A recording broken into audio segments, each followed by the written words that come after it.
Je vais clôturer cette introduction. De nouveau, je vous dis que c'est un grand bonheur pour moi de toujours être avec vous en ligne. C'est vraiment devenu comme une véritable famille. Nous sommes ensemble et nous parlons de la Torah d'une façon absolument extraordinaire. Plusieurs d'entre vous m'écrivaient, me téléphonaient, me disaient « j'ai pensé ceci, j'ai pensé cela ».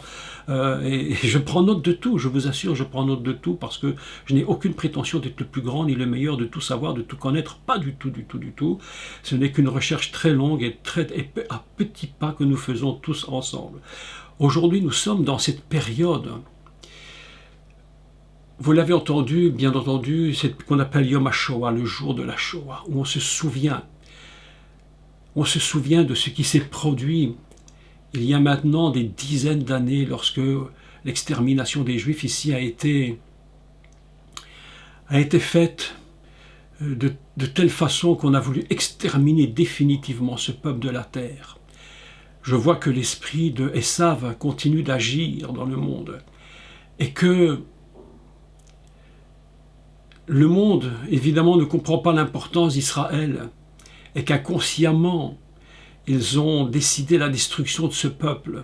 Certains le font de façon consciente, mais dans le conscient du monde, pas de tout le monde, mais d'une partie du monde. Quand j'entends les gens parler, ils ne comprennent strictement rien, puisqu'ils appuient leur raisonnement sur des informations, entre guillemets, ce qu'on appelle aujourd'hui, dans un langage beaucoup plus moderne, des fake news, faites par les journalistes, par les États, etc. Donc, voilà que nous allons aujourd'hui repenser à ce jour de la Shoah. Et vous avez vu que le thème de ce cours aujourd'hui, c'était lorsque Yaakov fait son aliyah. Voilà quelque chose d'assez surprenant, parce que lorsque je relisais ce texte, je me suis dit, mais c'est vraiment impressionnant de comprendre comment fonctionne le texte de Torah. Vous savez que toute la Bible, spécifiquement le livre de Genèse, même les prophètes bien entendu, mais les prophètes eux-mêmes vont s'appuyer sur des écrits qui sont eux-mêmes inspirés d'une façon, mais absolument, mais j'allais dire quasi surnaturelle, concernant de la Torah, concernant la fin des temps. C'est pourquoi je vous avais expliqué, je l'expliquerai encore prochainement, pourquoi un don de prophétie est plutôt un don qui s'appuie sur le passé plutôt que sur l'avenir. Même si l'avenir est prophétisé, il ne l'est que par rapport au passé. Et vous avez remarqué que tout le livre, et certainement le livre de Bereshit, au départ de ce livre, que l'histoire de l'Éden, de l'Adam, en réalité c'est un microcosme de l'histoire de l'humanité. Ce n'est absolument rien d'autre. On peut décoder cela comme on le veut, mais on peut croire que le monde est en 7 jours, de 24 heures, tout ça on peut le croire. Et celui qui le croit très basiquement ne ment pas, à la limite, et je dirais même qu'il ne se trompe même pas, parce que c'est au niveau que lui peut le comprendre.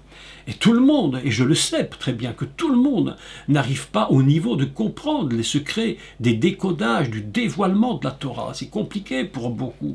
Je parlais encore dernièrement avec quelques chrétiens qui n'arrivent même pas du tout à saisir ce genre de pensée. Et pourtant, nous savons très bien que tout ce qui est inscrit dans la Torah, c'est le microcosme de l'histoire du monde et d'Israël, puisqu'Israël lui-même représente dans son expérience de peuple, de Dieu, de fils, selon ce qui s'appelle le Béror, le fils premier-né, toute l'histoire de l'humanité. Et aujourd'hui, nous allons constater que dans le texte que nous allons lire, eh bien, l'histoire de Yaakov qui fait son aliyah, eh bien, c'est l'histoire de l'histoire d'Israël d'aujourd'hui. Nous rappelons que le Yom HaShoah, que le jour de la Shoah a été un drame épouvantable dans le monde. Et que on peut se demander, parce que, évidemment, certains Juifs, et on me parlait de cela il y a quelques jours, étaient dans une colère extraordinaire, ne voulant même plus entendre parler un seul mot sur Dieu. Ils étaient totalement devenus incrédules parce qu'ils ne comprenaient pas pour quelle raison Dieu avait pu permettre un tel massacre. Mes amis, évidemment que c'est une question qui se pose. Pourquoi Dieu permet-il de telles choses? Pourquoi avoir enfermé ce peuple dans une sorte de broyeur jusqu'à vouloir quasi les exterminer tous? Et certains ne veulent même plus entendre parler de Dieu. Ils sont dans une révolte complète contre Dieu à cause de cela. Mais en réalité, nous comprenons que à travers les souffrances d'Israël, Dieu est en train de parler, de dire quelque chose. Vous savez que Dieu parle, parce que les gens disent souvent « Dieu m'a dit, Dieu m'a dit ». Bon, ok, Dieu t'a dit. S'il disait autant de choses qu'on lui fait dire qu'il a dit et qu'il n'a pas dit, on serait tous des immenses prophètes. Mais la réalité est tout à fait autre. Souvent, Dieu parle par des moyens différents. Et la Bible nous enseigne que Dieu parle d'une façon, tantôt d'une autre. Certains y prennent garde et le comprennent. Certains n'y prennent pas garde, ne comprennent rien. Mais il parle.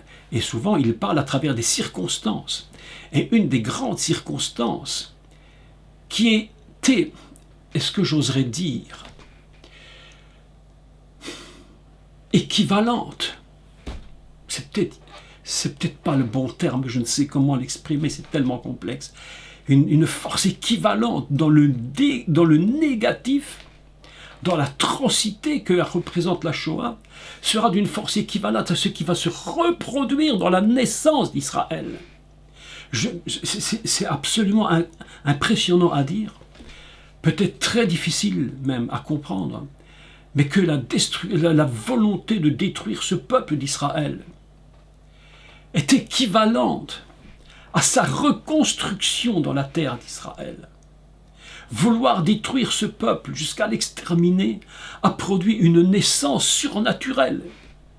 Et c'est pourquoi en 1948, lorsque le peuple d'Israël a retrouvé, mais face aux nations, parce que c'est très important que ce soit face aux nations, ce n'est pas seulement par rapport à leur compréhension, parce que certains ne l'ont même pas encore compris, même des Juifs, refusent la terre d'Israël, sur toutes sortes de prétextes dont on pourrait évidemment parler. Mais voilà que cette terre d'Israël vient naître, c'est-à-dire la puissance de la naissance était équivalente à la catastrophe qui s'était produite. Mes amis, on est là en train de dévoiler un secret de la fonction divine, qui est que parfois, souvent, Dieu est obligé de mettre des situations dont on ne peut même pas arriver à comprendre le pourquoi. Et en fait, derrière cela se cache quelque chose. C'est qu'il va éclater une matrice dont ils étaient enfermés pour produire ce qu'on appelle une teshuva. Et vous allez voir que Yaakov lui-même va produire une teshuva vers la terre des pères. Lui qui était en exil, et cette teshuva va produire évidemment un signe prophétique de ce qui est en train de se produire aujourd'hui. Donc, voilà un texte absolument fantastique que nous allons lire ensemble. Dans le chapitre 31 du livre de Bereshit, et nous allons lire que les quelques premiers versets, parce qu'eux-mêmes contiennent une dimension prophétique, mais d'une telle dimension que nous sommes obligés, nous sommes obligés de nous prosterner devant le roi des cieux, qui lui connaît toute l'histoire de son peuple.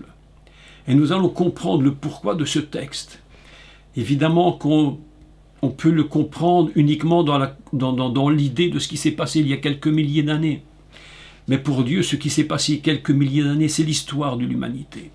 C'est l'histoire d'Israël aujourd'hui. Donc prenons ensemble un livre de Bereshit et au chapitre 31.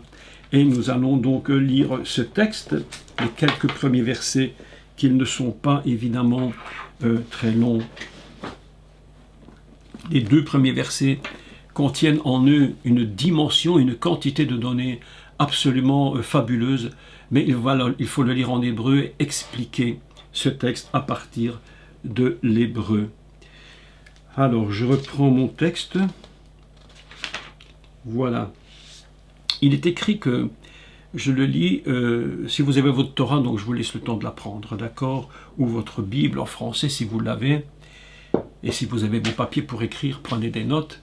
Mais vous verrez que lorsque nous aurons l'opportunité de faire des cours d'une façon différente, les textes seront écrits et vous pourrez suivre d'une façon beaucoup plus complexe, beaucoup plus complète, l'explication. Et je commence la lecture dans Bereshit 31,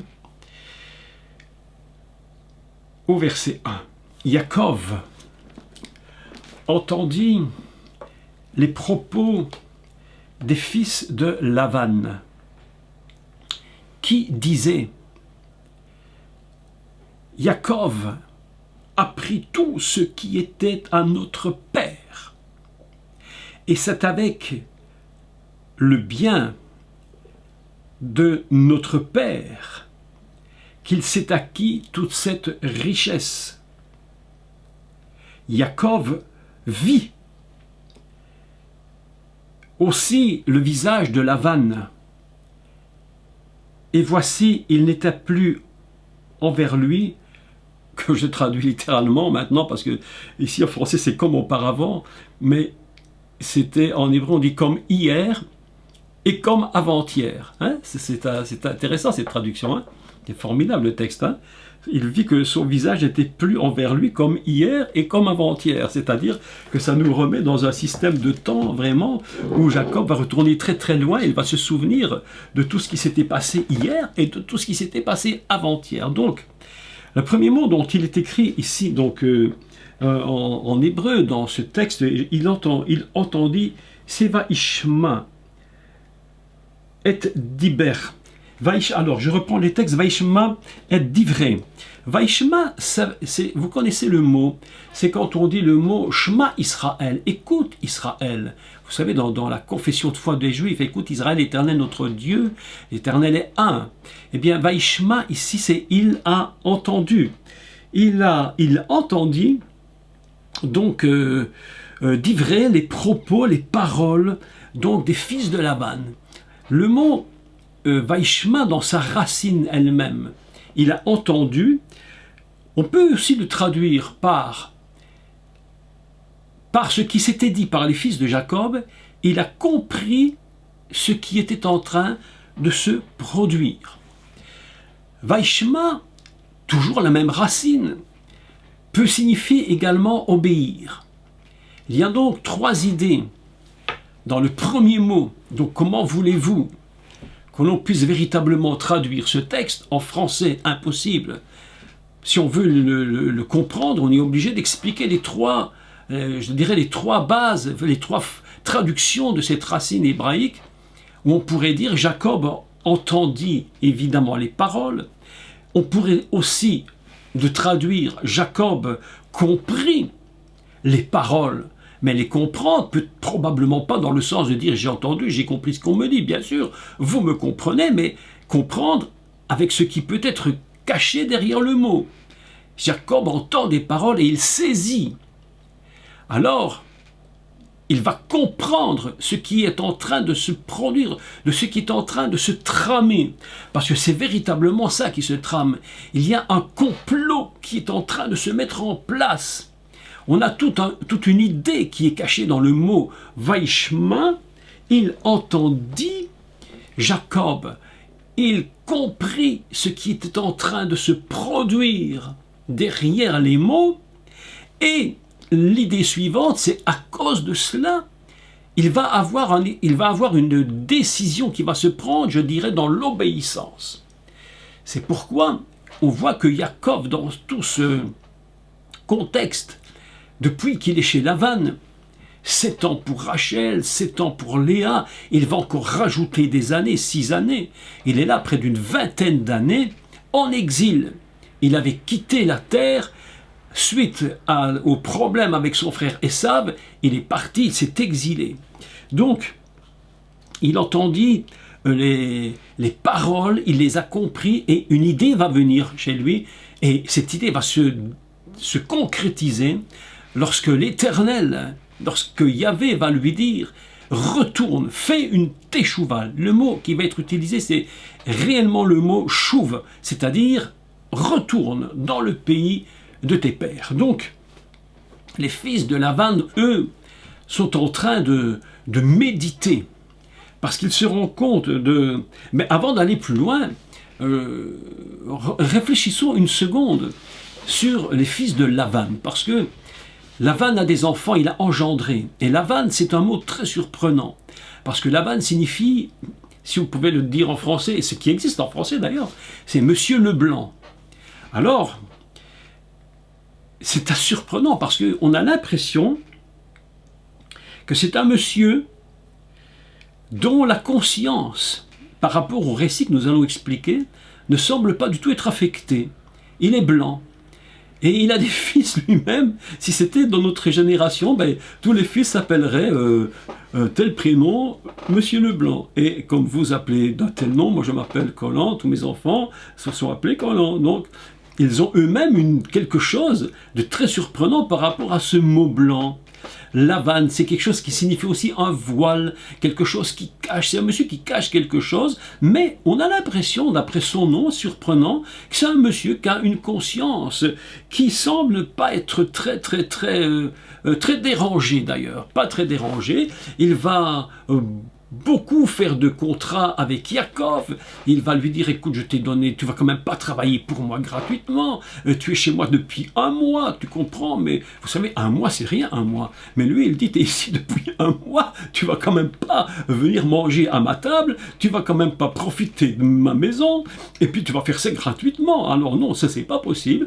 Il va faire un contrat, et ce contrat va lui donner, pour Rachel, mais il va lui donner Léa, et Yaakov, voyant qu'il était trompé, n'est pas du tout content. Bon, c'est toute une aventure, tout ça, vous savez.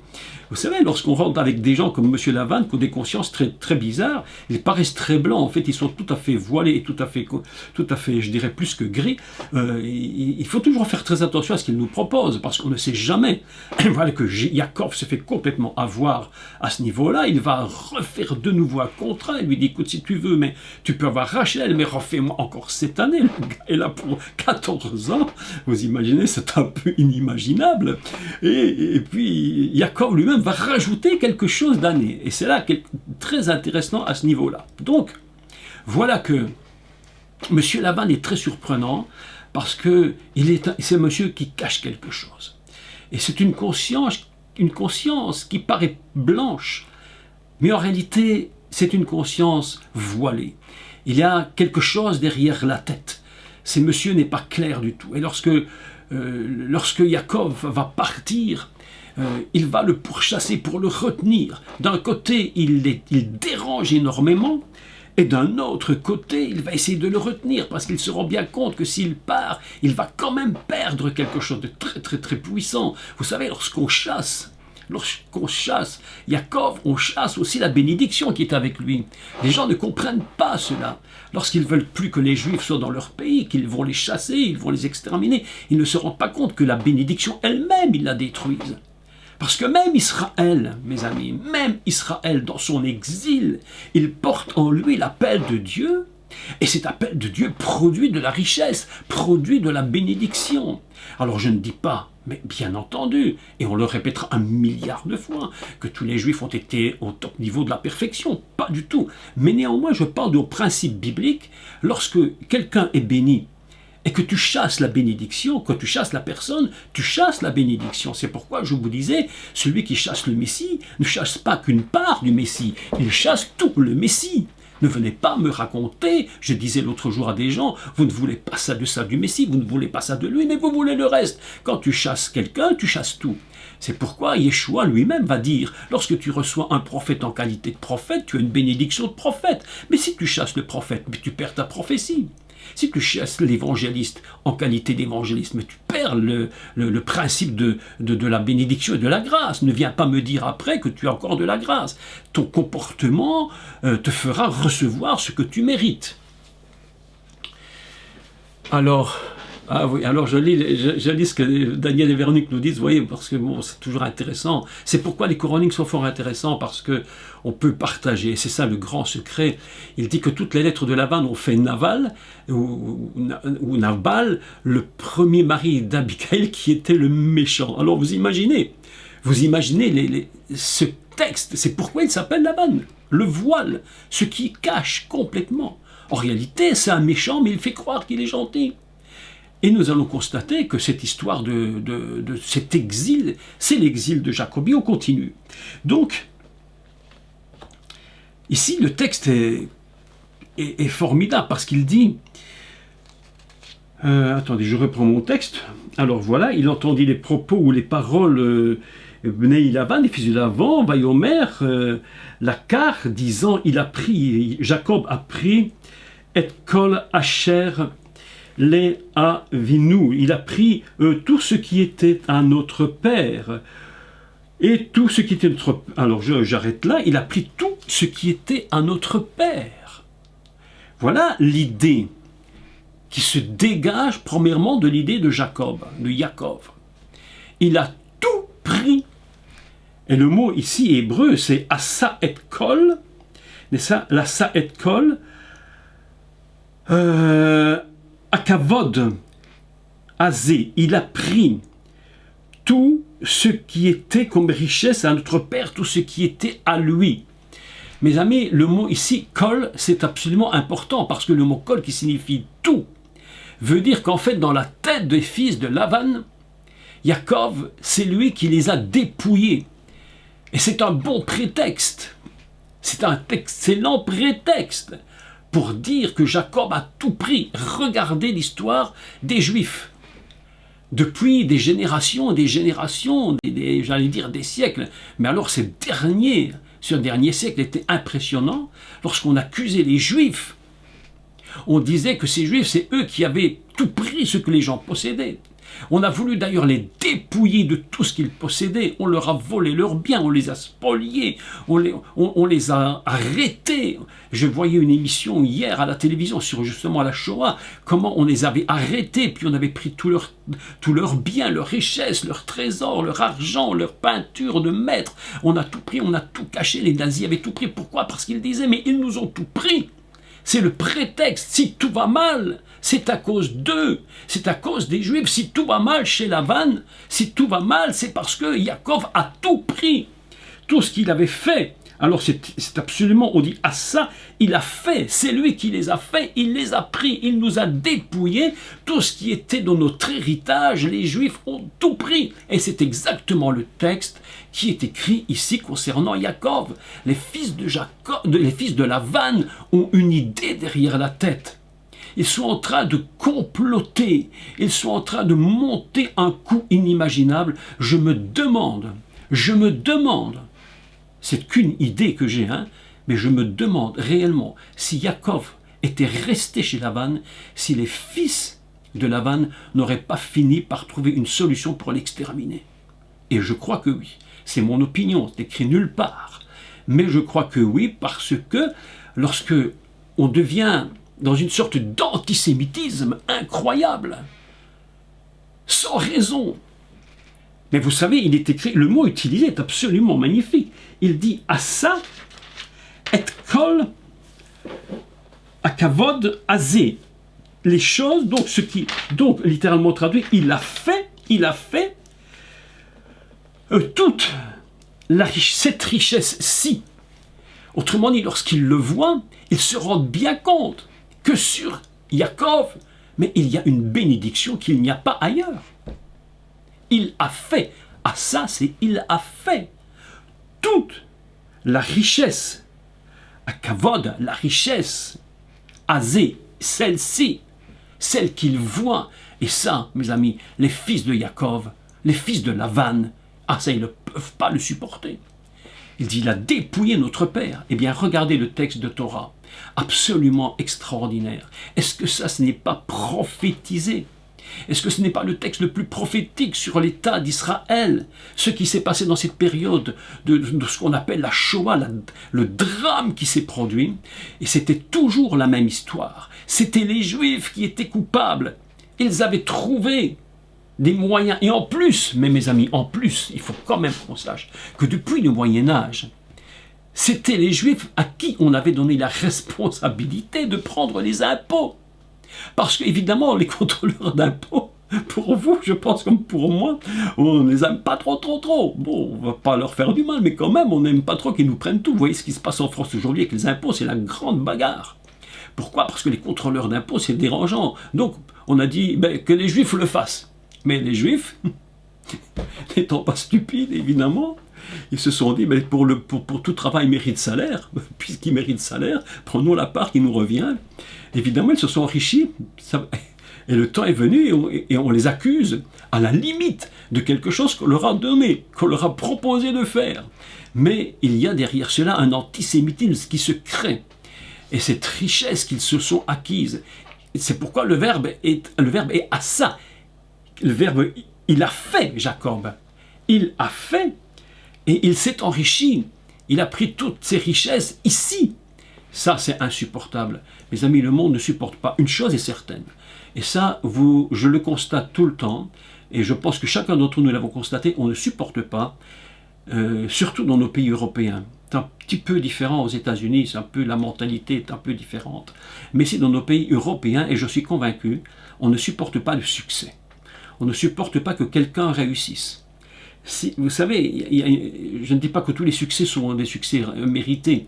Il y a parfois des choses pas claires. Mais même celui qui est très clair dans ce qu'il fait, qu'il réussit, est quelque chose qui dérange énormément. Moi, je l'ai constaté. Si demain vous roulez avec une grosse voiture, une très grosse voiture, si demain vous avez réussi, comment vous possédez une maison qui coûte 1 million d'euros, eh bien mes amis, il y a quelque chose qui va se produire.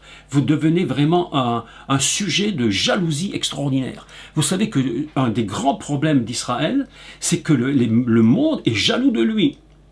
Ils ont réussi, pas toujours parfaitement, pas toujours magnifiquement, mais ils ont quand même atteint des niveaux que beaucoup n'ont jamais atteints, et cela crée une véritable jalousie. Et je crois que les fils de Lavan, ce qu'on appelle Bnei Lavan, sont des gens qui sont complètement jaloux. Et plutôt que de dire il a réussi, demandons-lui comment il a fait, nous aussi on va faire la même chose. Ils disent cette parole terrible, ils disent il a pris tout. Le mot kol ici est un mot qui a un sens. Kol, c'est un mot qui a un sens extraordinaire. Il a tout pris ce qui était à notre Père. Et tout ce qu'il a pris à notre Père, il l'a fait devenir richesse pour lui. Mais mes amis, une jalousie comme celle-là conduit inévitablement à un antisémitisme absolument incroyable. C'est pourquoi je suis quasi persuadé que si l'Éternel n'avait pas dit à Yaakov, fais une teshuva et retourne dans le pays de tes pères, mais je crois qu'ils auraient exterminé Lavan. Ils auraient exterminé Yaakov. C'était pas possible de le garder. Et puis alors évidemment, il faut comprendre que lorsqu'on va exterminer, c'est la personne, tous ceux qui sont avec lui. Mais les biens, on va les garder. C'est pourquoi, lorsque vous voyez la Pologne, ce qui s'est passé, lorsque vous voyez les pays d'Europe, pendant cette deuxième guerre, comment on a spolié, volé, en assassinant, c'est l'histoire de Yaakov.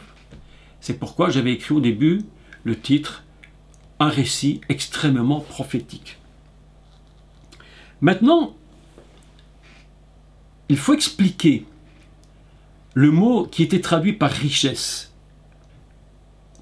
Parce que akavod, c'est un mot hébreu dont l'écriture dans le texte de la Torah est particulier. Kavod peut s'écrire de deux façons. Il peut s'écrire sans le vav, donc le o. J'ai fait une petite explication pour ceux qui ne connaîtraient pas l'hébreu, pour ceux qui en avaient tout de suite compris ce que je voudrais dire, mais ceux qui ne connaissent pas, en hébreu, il y a donc une façon d'écrire le O, plusieurs façons de l'écrire. Mais une façon particulière de l'écrire, c'est le vav, la lettre vav avec un point au-dessus qui se prononce O. C'est donc une consonne qui devient voyelle. Petite explication simplement pour ceux qui suivent et qui n'ont pas cette connaissance hébraïque. Les autres, vous le savez. Donc on ne fait que répéter pour vous, pour les autres, c'est quelque chose qu'on apprend. Il y a le O, simplement avec un point qui se met au-dessus de la consonne. Donc il y a deux façons d'écrire le mot kavod. Il y a une façon kavod qui s'écrit avec un point et une façon sans point. Lorsque le mot kavod s'écrit avec un point, alors ça signifie la gloire. Ça peut signifier cette gloire. Lorsque le mot kavod est sans le vav, le mot devient le mot pesant, quelque chose qui est lourd, quelque chose qui est vraiment très très lourd à porter. Il y a donc, dans ce texte hébreu, on va remarquer que le vav va disparaître et ce mot richesse devient en réalité quelque chose qui est pesant. On devrait probablement traduire « il a fait ». Tout ce qui est pesant, tout ce qui pèse un poids. Et lorsque l'on parle du poids, c'est quelque chose de très complexe parce que Israël, mes amis, est un poids pour les nations. D'ailleurs, lorsque l'on parle d'Israël, on dit que, toujours en remettant dans le contexte messianique, que c'est une pierre pesante pour les nations. Celui qui frappe contre ce peuple d'Israël, c'est une pierre qui est lourde. Que cette pierre soit actuellement basée, ou basée, c'est peut-être pas le bon mot, mais enfin qu'elle soit en Israël, ou qu'elle soit hors Israël en exil, malgré tout, le mot richesse qui est utilisé ici dans ce texte est un mot, et le mot qui signifie être lourd. Il n'y a pas de vav, c'est-à-dire c'est quelque chose qui est très très lourd. Évidemment que si l'on remet le vav, on va voir que c'est un mot qui signifie honneur. Alors je l'ai dit un peu ici, je les ai écrits parce qu'il fallait quand même... Ça signifie être riche, honoré, considéré. Maintenant je retire le vav et tout à coup ça devient une lourdeur incroyable. Et c'est dans la même idée. Tu peux devenir très riche et Jacob devient riche, mais lorsque tout à coup la lettre du lien, puisque le vav est un mot qui signifie et un lien, lorsqu'on retire le lien de ce mot, eh bien tout à coup, on voit que Jacob devient un poids. Et il dit, il a fait, c'est pourquoi le mot est exceptionnel, Asa et kol akavod, il a fait tout le poids. Il a mis tout un poids. Et là, c'est le secret, évidemment, qui se dévoile concernant l'état d'Israël dans le monde. Israël, mes amis, je le dis, est un véritable poids pour le monde. Un véritable poids pour le monde. Vous avez remarqué combien il dérange. Il dérange quand il est là. Il dérange quand il n'est plus là. Il dérange quand il est riche, parce qu'on dit qu'il prend la richesse de tout le monde. Il dérange quand il est pauvre, parce qu'on dit ces Juifs viennent profiter de nous. En fait, Israël, mes amis, ce mot kavod, hakavod, traduit la richesse. Il traduit réellement l'état d'Israël dans le monde depuis toujours. C'est un peuple qui dérange. Un peuple qui dérange. Parce qu'il y a quelque chose dans ce peuple, et j'en suis persuadé, et vous le savez, qui dérange profondément, c'est qu'il contient en lui toute cette fabuleuse notion d'Israël. Et il y a quelques commentaires bibliques, mais absolument extraordinaires d'ailleurs, extraordinaires, qui vont expliquer, et j'en avais fait un commentaire d'ailleurs, avant même que j'écoute ce qui était dit par les Juifs, j'avais compris quelque chose au sujet des 12 fils d'Israël, des 12 tribus, qui vont produire 12 tribus fois 12, 144, multiplié par une valeur extrême qui est 144 000, et qui va être comparé avec 144 000 de toutes les nations de la terre. Et en fait, je lisais un texte hébraïque qui m'a conforté dans cette idée, où il expliquait qu'en réalité, les 12 tribus d'Israël, et les 140, donc ce qui se représente 12 tribus, représentent également et c'est comme le microcosme des nations du monde. C'est pourquoi dans l'Apocalypse, l'apôtre Jean, lorsqu'il voit les 144 000, il voit aussi 144 000. Certains croient qu'il s'agit de la même chose, mais pas du tout. Donc si vous voulez écouter ces explications un peu complexes, il faut retourner sur les cours de l'Apocalypse, il y en a je ne sais plus combien, une soixantaine, je ne sais plus. Donc voilà un texte absolument fantastique. Il a fait, et il a produit lui-même quelque chose qui devient véritablement un poids. Ainsi, cette gloire, cette richesse, cet honneur qui devrait être, devient pour les nations un sujet de produire un antisémitisme absolument effarant. On va les accuser de tous les maux de la terre, comme si, alors, mais c'est impressionnant, comme si c'était que les banquiers juifs qui étaient des, passez-moi l'expression horrible, mais comme s'il n'était que les banquiers juifs qui étaient véreux, alors qu'il y a tous les autres, il y en a beaucoup plus d'autres encore, qui le sont encore peut-être autant, si pas plus. Mes amis, le texte de Torah est en train de nous révéler ce qui se produit. Les nations, en réalité, sont un voile. Et lorsque vous écoutez les discours des chefs d'État, je suis très prudent quand je les écoute. Parfois, j'écoute des paroles qui se disent, sauf exception, sauf quelques exceptions. Mais j'écoute les discours d'Israël parfois. Je me dis, ça ne sonne pas clair. Ça ne sonne pas juste. D'un autre côté, Ils savent très bien que le peuple d'Israël, dans les nations, dans la diaspora, ont produit dans ces nations des richesses incommensurables. D'un autre côté, ils n'en veulent plus. Ah, mes amis, je vous dis que les nations sont des fils de Lavan. Ce sont les fils de Lavan. Ce sont des voiles qui paraissent blancs, mais qui cachent une méchanceté incroyable. Alors, je le sais, et vous le savez, lorsque l'on chasse la bénédiction,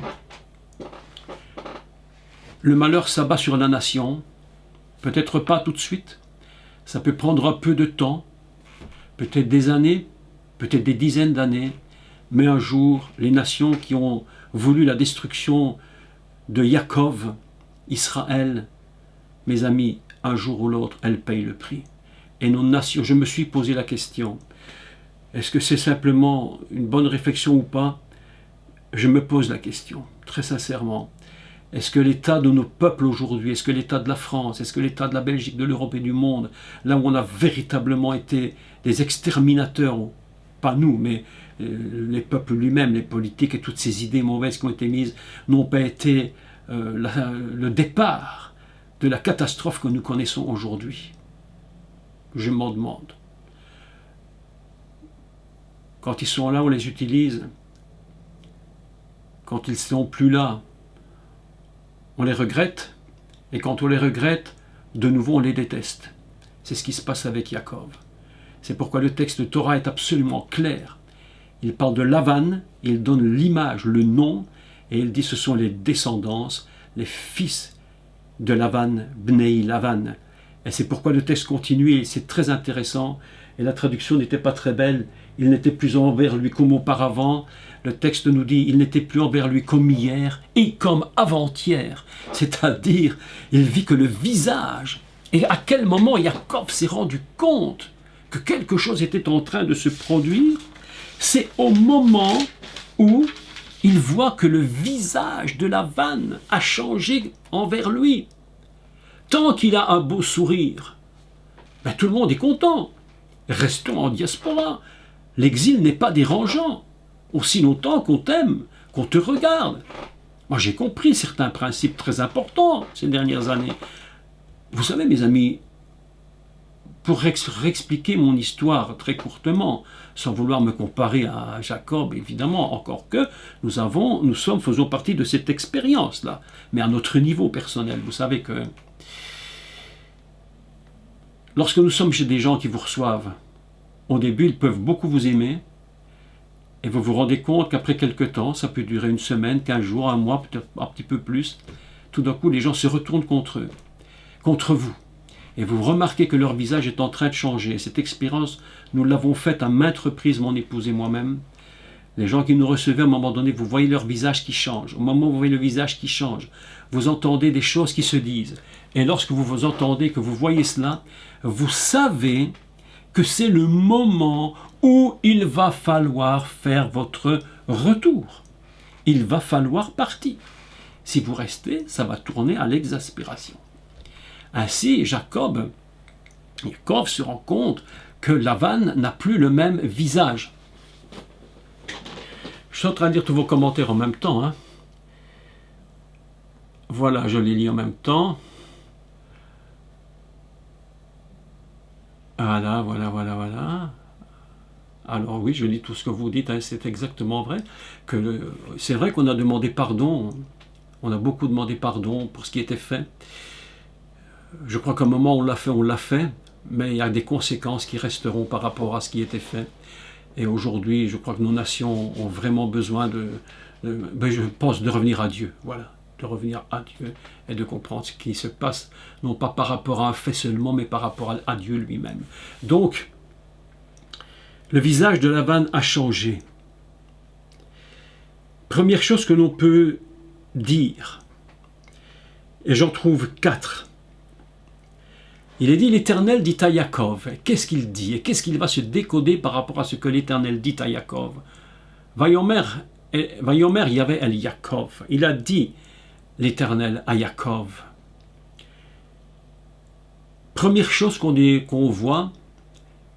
À cause de cela, nous constatons qu'il y a donc des choses qui se sont dites. Il y a des rumeurs qui courent. Lorsque les rumeurs commencent à courir, mes amis, il faut être très prudent. Parce que j'entends autour de moi, même des chrétiens qui m'ont dit « Mais qu'Israël nous laisse en paix !» On dirait qu'ils font le culte de la souffrance. Voilà ce que j'entends dire. Deuxième chose, la rumeur, comme je l'ai dit, produit de l'antisémitisme. Je dis à tous les chrétiens qui ne comprennent pas du tout de quoi il s'agit, concernant Israël, faites très attention que les paroles que vous dites ne tournent pas à l'antisémitisme. Deuxième chose. Troisième chose que nous avons dit, donc je mets maintenant en ordre, c'est que Lavan, c'est-à-dire l'endroit où Israël, même aujourd'hui, Israël se trouve, les nations de l'exil où ils sont, eh bien, ceux qui dirigent ces nations, ils vont constamment changer de comportement vis-à-vis d'Israël, vis-à-vis du peuple juif. Ce n'est pas quelque chose qui est stabilisé. On va toujours trouver quelque chose en plus à dire et à faire.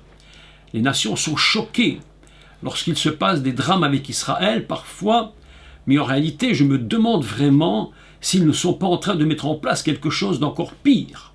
Je le crois. Et dernier point, à travers tout cela, à travers cette expérience terrible, eh bien nous nous rendons compte que c'est Dieu, Elohim lui-même, qui est en train de parler à Yaakov. Alors, est-ce que l'Éternel avait parlé de façon audible à Yaakov? Probablement pas. Mais peut-être, je ne sais pas, mais probablement pas selon moi. Mais que toutes les situations, les rumeurs, j'allais dire l'antisémitisme, tout ce qui se produit, les changements d'alliance constamment avec Israël, est-ce que ce n'est pas ça qui fait comprendre que l'Éternel parle à Yaakov? Est-ce que ce n'était pas ça la voix de l'Éternel qui lui dit « Yaakov, il est temps maintenant que tu repartes, parce que si tu restes chez Lavan, tu vas te faire absolument détruire. » Et c'est pourquoi nous devons comprendre que parfois dans les situations les plus dramatiques, et c'est ce que j'ai dit au début, plus j'ai l'impression que plus la situation est dramatique, plus la naissance de quelque chose d'autre sera grandiose. Et c'est pourquoi, lorsque la Shoah a eu lieu, et qu'on était arrivé à presque une extermination complète, c'est cela qui permettra à Israël de devenir un peuple et qu'on lui donnera une part de sa terre, qu'il va reconquérir, mes amis. Et c'est exactement la même chose qui va se produire lorsque les Juifs appellent la délivrance finale. Si au moment où l'extermination sera arrivée à un comble, lorsqu'Israël sera envahi par les nations, on pourra encore se demander, mais pourquoi? On peut très vite jeter la pierre à Israël et leur dire « Mais oui, mais ils n'ont pas compris qui était le Messie. » Mes amis, je vais être sincère, il y a beaucoup de chrétiens qui ne savent rien du Messie et qui ne comprennent pas grand-chose dans le Messie, je vous assure. Et on est obligé de faire toutes sortes de systèmes incroyables. Et voilà que lorsqu'on va exterminer complètement Israël dans la fin des temps, les nations vont monter contre Jérusalem, qui est le cœur même. Vous savez, pour tuer quelqu'un, on peut lui couper une main ou un bras, il ne va pas nécessairement mourir. Mais si vous touchez le cœur, c'est la mort. Évidemment. Évidemment. Et c'est à ce moment-là que va naître, avec une puissance incroyable, ce qu'on appellera le véritable Israël, une bénédiction pour le monde. Ainsi nous comprenons qu'il y a quand même quelque chose de très important par rapport au texte de Yaakov. Il est en train de nous parler de tout ce qui se met en place, de tout ce qui est arrivé à Israël. Et il nous annonce en même temps la délivrance finale de ce peuple. Il est temps, Israël, que tu rentres dans ton pays. Aujourd'hui, il est temps qu'Israël rentre dans son pays. Il y a donc, voilà les différents niveaux qu'Israël devrait comprendre à travers le texte de Yaakov. C'est lorsqu'on commence de te calomnier. Vous avez vu qu'aujourd'hui, de plus en plus, De plus en plus, on recommence de voir des croix gammées sur les murs. On recommence de voir un antisémitisme juif incroyable. Et ça doit mettre la puce à l'oreille. C'est pourquoi la voix de l'Éternel est en train de crier dans le monde entier aujourd'hui. Le monde entier est en train de produire un son que les Juifs devraient entendre. Mais mes amis, il y a quelque chose de très très important en Israël. Que se passe-t-il avec les Juifs, mes amis? Que se passe-t-il?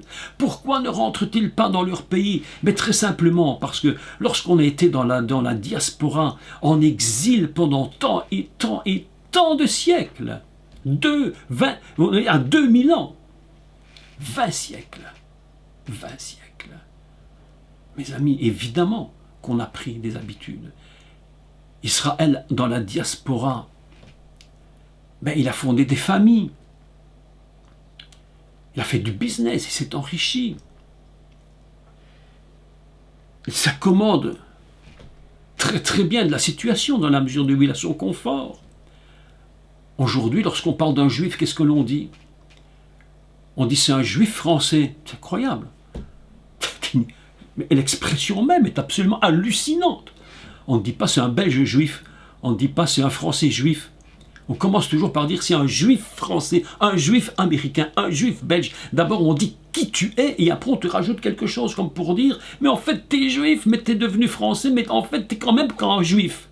Rentre dans ton pays. Ok. Mais c'est difficile. Et Yaakov a le même problème. Pour lui c'est compliqué. Il va demander à Laban, écoute, j'ai eu 7 ans pour Rachel, 7 ans pour Léa, je vais encore faire 6 ans pour toi. Allez, je suis quand même pas si mal, je vais me construire du business, je vais me faire de la richesse, donne-moi encore 6 années. Et pendant ces 6 années, il va évidemment s'enrichir, et c'est le problème qui se produit. Aussi longtemps que les Juifs n'entendront pas la voix d'Élohim qui leur dit, mais rentrez parce que vous êtes en danger de mort. Un Juif est en danger de mort. Il n'y a rien de plus dangereux qu'un juif très riche. D'office, on va lui dire, d'office, t'es un voleur. On ne va pas dire, il a fait du bon travail. Mes amis, Israël est ce qu'il est, avec ses qualités, ses défauts en tant que nation aujourd'hui. Mais si vous allez à Tel Aviv, vous allez voir que c'est le pays du monde.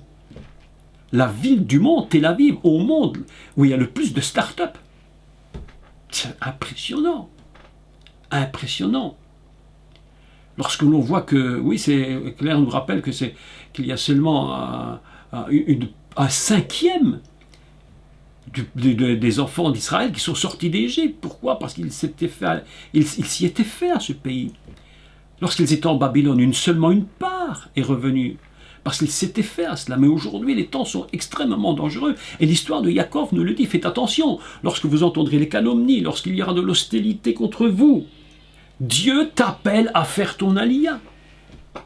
Dieu t'appelle à ton alia, sinon ils vont t'exterminer. Et lorsque tu seras dans ton pays, les nations ne pourront même pas encore te laisser en paix. Il faudra qu'ils viennent envahir Israël. Parce qu'il faut détruire le réceptacle messianique, mes amis. Je l'ai enseigné, mais combien de fois depuis des années? Il y a un monsieur juif, que je ne connais pas du tout, m'avait écrit ton cours, ta conférence a été vue, je ne sais plus combien de fois, je ne sais plus, 30 000 fois, je ne sais plus, enfin. Et puis il me dit, ça devrait 3 millions de fois qu'il faudrait l'entendre. Mais les nations ne peuvent pas s'empêcher de détruire ce peuple. Et d'ailleurs, c'est tellement vrai que l'histoire de Yaakov nous révèle encore une fois de plus cela. Pour vous montrer le niveau prophétique d'un texte de Torah, lorsque Yaakov va partir, il prend tous ses biens et ses troupeaux, il prend sa famille, il part. Lavan le pourchasse. Il ne pourra pas le laisser en paix. Lavan va le pourchasser. Évidemment, c'est tellement impressionnant et tellement prophétique ce texte de Yaakov que lorsque je l'ai lu, je me suis dit que chaque mot du texte est tellement révélateur d'une situation actuelle. Chaque mot a un tel poids de gloire que la Torah, et j'en suis aujourd'hui mais intimement convaincu, est dans sa totalité, même toute la Bible dans sa totalité, n'est qu'une prophétie. Et c'est pourquoi plus nous connaîtrons le passé, et plus nous connaîtrons l'avenir. C'est pourquoi je dis à chacun, si tu veux connaître l'avenir, apprends le passé. Mes amis, je voulais vous dire quelques mots sur ces 2 versets. Je sais qu'on pourrait parler tellement et tellement de cela, mais je suis très heureux parce que les commentaires aujourd'hui que vous avez faits étaient absolument magnifiques. Magnifiques. Et le seul problème avec ce système informatique, c'est que je ne sais pas garder vos commentaires. Lorsque je ferme le système, il s'efface.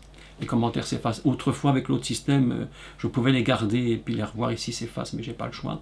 Mais néanmoins, je les ai lus en même temps. Et je vous remercie d'avoir tellement participé à ce cours aujourd'hui.